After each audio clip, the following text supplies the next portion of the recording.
Local programming on KRWG Public Media made possible in part by viewers like you. Thank you. This is KRWG Public Media, TV, radio, online, news that matters. Now, across the Mesilla Valley and the borderland, the stories that shape our community. From the KRWG Broadcast Center at New Mexico State University, this is Newsmakers. Welcome to Newsmakers. I'm Anthony Moreno. In March, President Trump signed an executive order aiming to close the Department of Education, leaving many teachers, families, and communities concerned about how the move may impact New Mexico. Of course, there's been some legal challenges following that move, and joining us now to share some insight on how cuts at the federal level may impact our region is Lori Martinez, Executive Director of Ngage, New Mexico. Lori, thanks for joining us. Thanks for having me. I'd like to begin with that move, the executive order by President Trump aiming to close down the Department of Education. When you first heard about that possibly happening, what were some of your thoughts?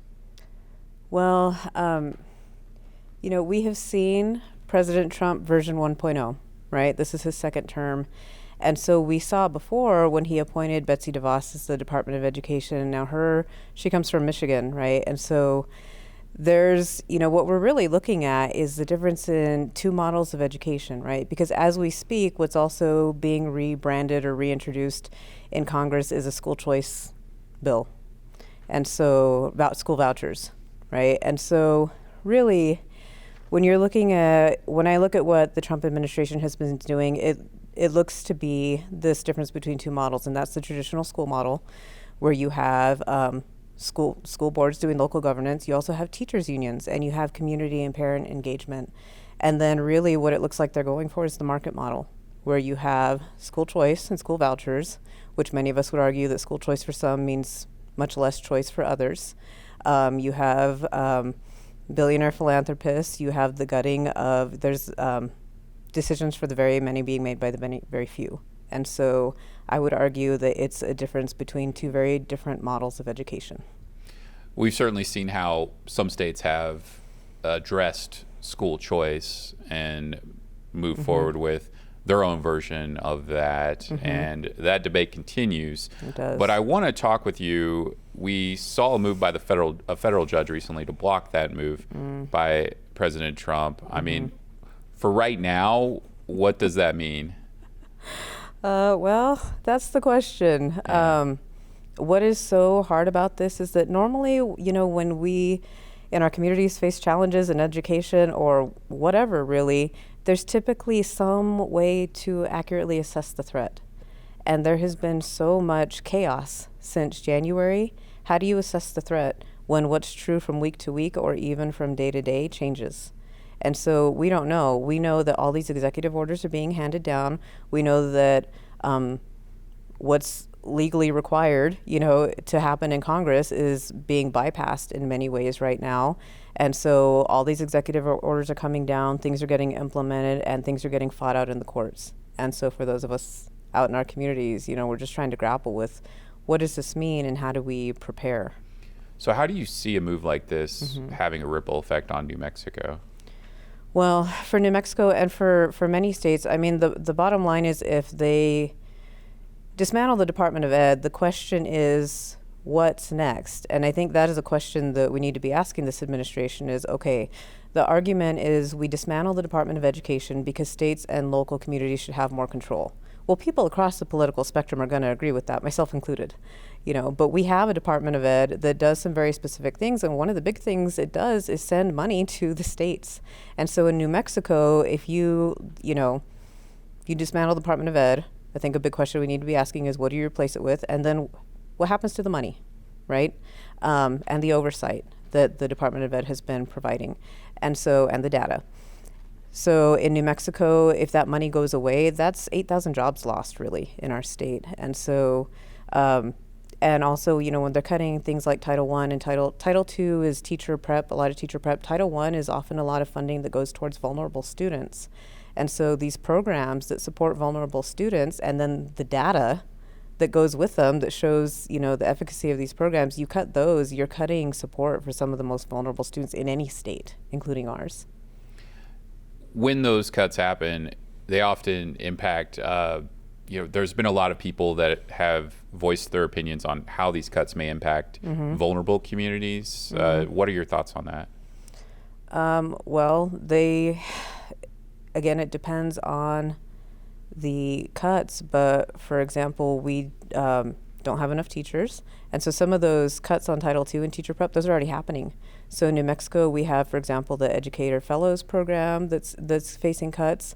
My mom, who does teacher mentorship and has worked for a nonprofit that brings federal money into New Mexico for education, lost her job. She's been mentoring and teaching teachers, and so one day to the next, they got the letter. Next day, they were packing up their offices. So these are programs that prepare teachers by providing funding support to get them through school, but also that mentorship, because we have teacher turnover every 2 to 3 years, and we're getting to where head administrators, principals, same thing. And so these programs that provide this kind of funding help ensure sustainability for teachers, and they're going all over the state, including to these more vulnerable districts. So that's one thing. The other thing is, for example, funding for migrant student education is embedded in Title I. And so we're already seeing, some of these cuts are happening and some are just threatened. And then there's a whole lot of just unknown on top of all of that. A lot of unknown. I want to talk with you about an issue that you've worked on, your organization has worked on, and that is early childhood education in our region. How do you see that possibly getting impacted by these cuts that are being debated in D.C.? Yeah, that's a tough one, because there's a whole lot of overlap in different areas. So thankfully in New Mexico, there's been so much good work. New Mexico's really leading the country in early childhood education. So, we have a designated cabinet level early childhood department.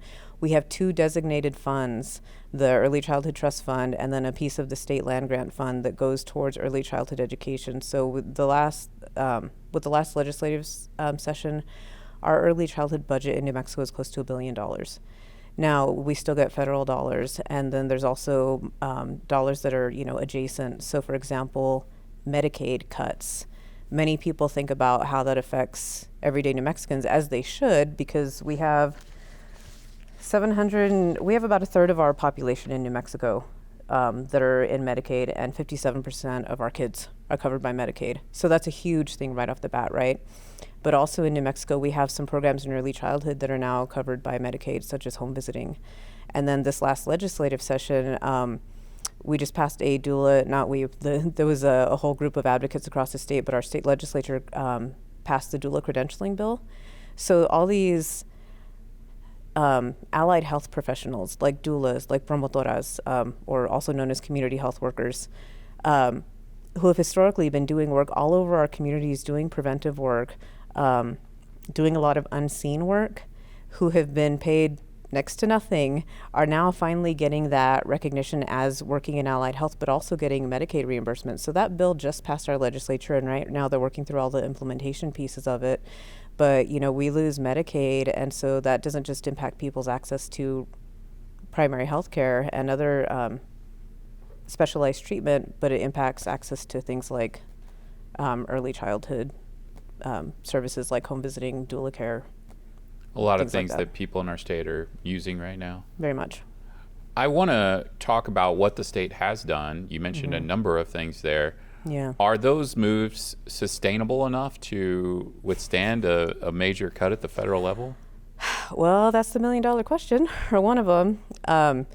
What was interesting this session is that we've had these wins in early childhood in New Mexico and across the country. I was in a convening in Los Angeles last week where they were talking about what's happening in New Mexico in early childhood, and there's really a lot of attention on New Mexico because we are leading the nation in early childhood. It's really remarkable.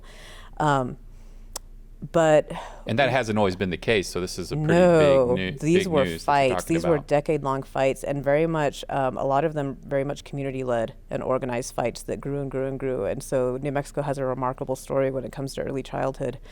But what we also see is that, for example, in our state legislature, our legislators don't always understand the nature of how our early childhood system works. A lot of legislators have been supportive of early childhood, but now we also hear things like that we're putting now too much into early childhood. And what I would really like our legislators to understand is that in early childhood and in K-12 education, we have underfunded and underinvested in these systems, not just for years, for decades, for generations. And so all these things that have happened in early childhood have been really since, the department launched in 2020 and has done an incredible amount of things in 5 years. But generations of underinvestment are not going to get fixed in 5 years. So I really want our legislators to be playing the long game and looking at how, we are still, for all the gains, we are still underfunding early childhood, particularly when it comes to child care providers who tend to not be seen as early childhood educators, and they are. And so, they are some of the lowest paid, and we don't have enough of them, and our economy relies deeply on child care providers. And so we are hoping to answer your question that a lot of the work that's been done in New Mexico will help provide a buffer. But I do think there is some planning that we need to do to ensure that happens. Well, we're getting ready to go into a season where a lot of people are going to start to announce their run for office, particularly the governor's office, which could reshape how New Mexico is addressing a lot of these issues. What do you think lawmakers could do in the next legislative session to kind of ensure that these gains continue to be made in early childhood education? Yeah, well, one is that is ensuring that the trust fund is protected. And so that means that we need to protect the trust fund by making sure that it is used only for early childhood education, which includes prenatal. So in the field, early childhood education is technically prenatal up to age 8. In practice, in programs in a lot of states, it's usually like birth up to age 5. So the idea in New Mexico is we want the Early Childhood Trust Fund to cover prenatal up to age 5, to be designated for that, and for our legislators not to try and tap into it for other uses. New Mexico has choices. We are not a poor state. And so if there are other needs like behavioral health, we saw this last legislative session, there was a $1 billion behavioral health fund created by our legislature. And I got to tell you, I stood up and cheered because I'm a social worker, right? And so finally, yes. But we need to then protect those funds. So we have this amazing early childhood trust fund. It needs to be protected.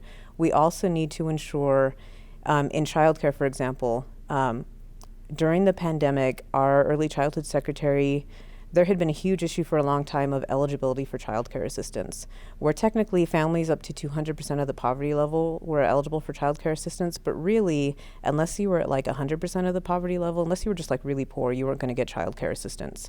And so during the pandemic, the early childhood secretary raised eligibility up to 400% of the federal poverty level. She essentially made child care assistance free for families up to 400% of the poverty level. It was game changing. Lifting people out of poverty, game changing. And so that's phenomenal. We need to protect that. And we also have to invest in our early childhood workforce. So in New Mexico for childcare, we rely on what's called a mixed delivery system. It means we have public and private providers. So private being the businesses, the business owners, public being through the schools. We need a mixed delivery system. We live in a rural and an urban state, and there will just not be enough childcare for everyone who needs it if we don't have a mixed delivery system. But also, we need them to make living wages. And that is an area where we need our legislature to step up. We need a wage and career ladder, is what it's called, to ensure dignified wages for our childcare educators.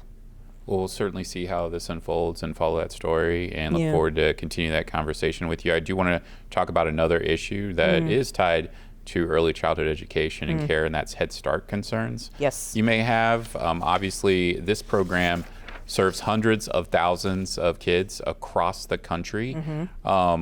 Some major cities in the U.S. have already been impacted by delays in funding and are very concerned about potential cuts and how they may impact the program. What are your concerns about this and how it may impact our area? Well, my concerns are just knowing what I have in front of me right now. This is from the 2024-2025 snapshot of New Mexico for Head Start. So we have 207 centers serving children and families. That's over 7,000 funded seats for Head Start and early Head Start kids. That's also over 2,000 jobs.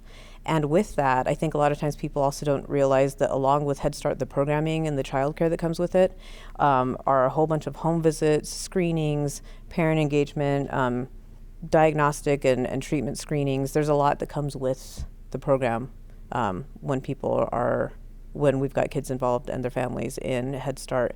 So, a big issue obviously is that's a whole lot of people served that wouldn't be if Head Start funding got cut. What goes along with that though is that what we saw in April when that first proposed, I think they're calling it the skinny budget, came out, is that Head Start was on the chopping block, right? Well, there's been an uproar nationwide. And it's working because from what I understand, the last version that came out didn't have Head Start cuts in it. And so that we don't know for sure. Okay, I'll tell you, I'll make it personal. I don't know for sure that Head Start's safe. What it does appear is that all the calls, the outcry, the advocacy people are making on behalf of Head Start looks like it's working. So I would say to keep it up because we want the funding protected. I want to talk about an issue you already brought up, and that's Medicaid. Serves so many New Mexicans. You mentioned some numbers earlier. A lot of people across the country, too, that Medicaid is covering. What are your concerns over these potential cuts to Medicaid and the ripple effects that we might not see with Medicaid cuts, the unseen things that people may want to think about and consider? Yeah. Oh, wow, that's a tough one. We could begin with the obvious, of course. The obvious one is that we've got almost a third of people in our state on Medicaid. And so you take that away and you take away a lot of people's access to care. On top of that, we don't have enough healthcare providers in New Mexico, so we were already dealing with a shortage. Then there's the beyond the obvious. There's the programs that are Medicaid funded that people don't see or are just less aware of. So the early childhood programs, home visiting, now doula care, community health workers, but also people with developmental disabilities. So we have in New Mexico, they're called waiver programs, but like for people who are medically fragile or developmentally delayed, these waiver programs are funded by Medicaid. And so for people who need that intensive care going into adulthood, that puts those programs on the chopping block.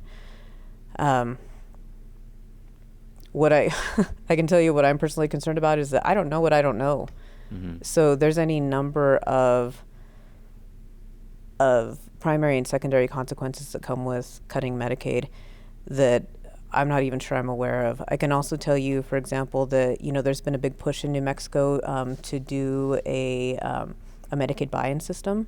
They're calling the bill Medicaid Forward, and so that's been an effort in our, that's been pushed in the legislature, I think, the last few years.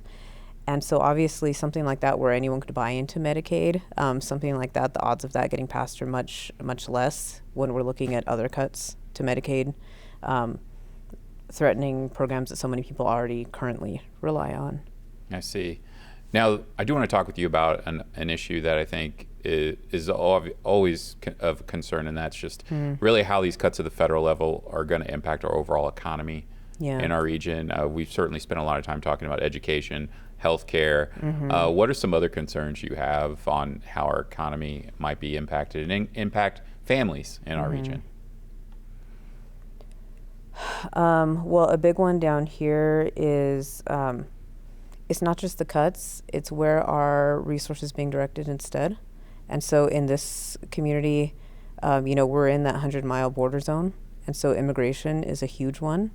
And really what happens within that 100-mile zone is we all have fewer rights within that 100-mile zone from the border. And so, we're seeing what in clearly we're not in normal times, but what would in like quote unquote normal times be seen as like unconstitutional, horrible invasions of privacy are now, is this the norm? Is this something that people are trying to make the new normal? And there's safety issues that come with that. And so 2 weeks after the inauguration of this new administration, within our work, we have an early childhood coalition. for the county that is doing work on a number of different things. And so the idea is early childhood providers, childcare, early interventionists, home visitors all across the spectrum, and parents and advocates that we're all working together on common goals for early childhood. And so quarterly, all of us come together for a meeting, and that just happened to be 2 weeks after the inauguration. And so already we were having providers from South County telling us that they had families who were not sending their kids to school, and who were already they were already seeing drops in numbers of families accessing early childhood services because these families are scared. And so there's some very, immediate concerns about safety, access for people to get to basic needs, because also in the budget, SNAP, what people know as food stamps, cuts to that are potentially on the chopping block. And so in New Mexico, we have 451,200 people receiving SNAP benefits. And 61% of those households have kids. And so, it's basic needs, it's health and safety, it's access to education, it's our well-being all across the board. I just have about a minute left with you, but you did mention about the people who work on the data, their positions possibly getting cut. When things like that happen, how does that really impact what we're able to read on a lot of these important issues we've discussed? Yeah, well, so we have in the Department of Education, what's embedded is the National Center on Educational Statistics. And so this is about 200 people. It's not a lot of people, but they're running some really important data all across our education systems in the country. And so it's data on all the school districts, it's data on academic outcomes, it's data on our teachers. It's things like, because of them, we know things like 31% of public schools are using non-teachers in teaching roles because of staff shortages. We can also see things like students are more likely to be targeted for harassment based on sexual orientation or gender identity in majority white schools. These are not always popular things to talk about, but they're important. And so sometimes it's also about, with the data, it's what programs are working, what programs are not. So it's a huge range of really critical data. Okay, unfortunately, we're out of time. Lori Martinez, Executive Director of Ngage, New Mexico. Thanks for joining us. Thank you. Moving on, a planetarium in El Paso offers the chance for the public to get an interactive learning experience of space science. Producer David Vasquez III has more in this Community Connection.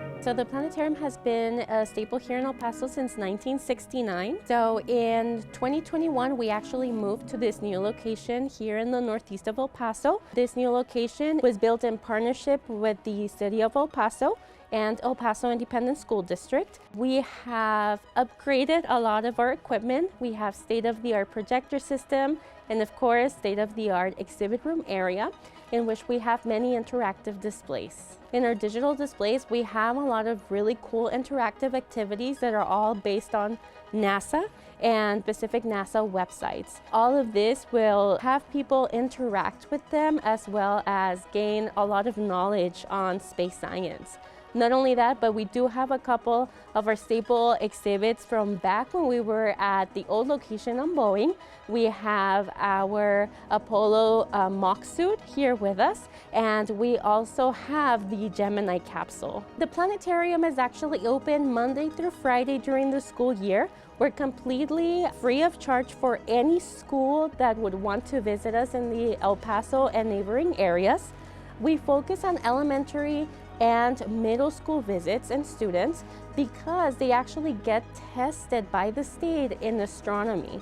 So whenever a school wants to schedule a visit with us, we usually ask about what grade level are the students. That way, our amazing staff can cater towards that specific TEKS or standard in learning that they are going to be tested from by the state. We have actually had shows in Spanish for the past 3 years for the first time ever. Fecha 20 de julio de 1976, el planeta Marte. and they have been very successful. It is really a pride and joy of mine that we get to share this wonderful place, not only with our community here in El Paso, which we know a lot of us are bilingual, but also with our community in Juarez, our sister city. So that is something that definitely I believe has made such a big difference and an impact on this place. We get to inspire and reach beyond our border. Here in El Paso, Las Cruces as well, we're kind of in the middle of everything that's going on with SpaceX, and we get to see a lot of the Starlink satellites lately. We get to see a lot of the shuttles going off, and so I think it's really important to spark that wonder.